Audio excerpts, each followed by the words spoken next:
Local പോലീസും ക്രൈംബ്രാഞ്ചും സിബിഐയും അടക്കം 3 ഏജൻസികളുടെ അന്വേഷണം.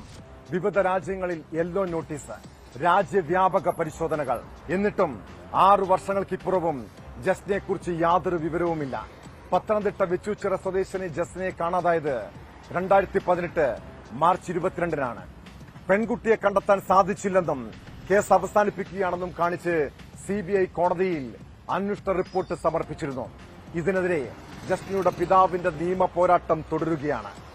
ജസ്ന ജീവിച്ചിരിപ്പില്ലെന്നും അജ്ഞാത സുഹൃത്തിനെക്കുറിച്ച് അന്വേഷണം വേണമെന്നുമാണ് പിതാവ് ജെയിംസ് ജോസഫിന്റെ ആവശ്യം. പിതാവിന്റെ ഹർജിയിൽ സിബിഐ അന്വേഷണ ഉദ്യോഗസ്ഥൻ നേരിട്ട് ഹാജരാകണമെന്ന് തിരുവനന്തപുരം CJM കോടതി നിർദ്ദേശം നൽകിയിരിക്കുകയാണ്.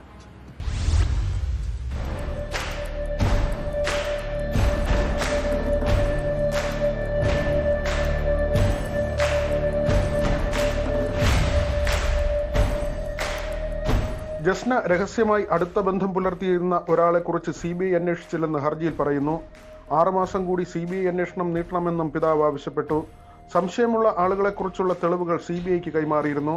ജസ്നയെ കാണാതാകുന്നതിന് 1 ദിവസം മുൻപ് രക്തസ്രാവത്തെ തുടർന്ന് ആശുപത്രിയിൽ പ്രവേശിപ്പിച്ചിരുന്നു.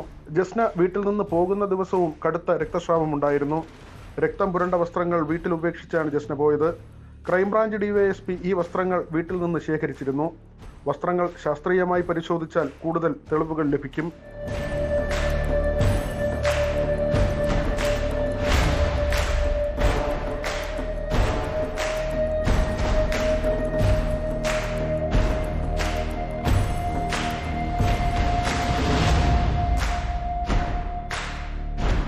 സംശയിക്കുന്ന ആളുടെ ചിത്രം ഉൾപ്പെടെ നൽകി കുടുംബം അന്വേഷണത്തെ സഹായിക്കാൻ തയ്യാറാണ്.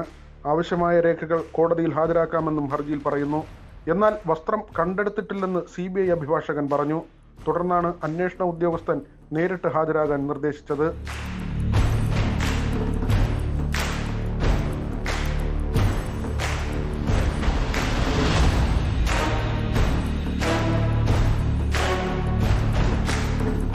ന്യൂസ് 18 തിരുവനന്തപുരം.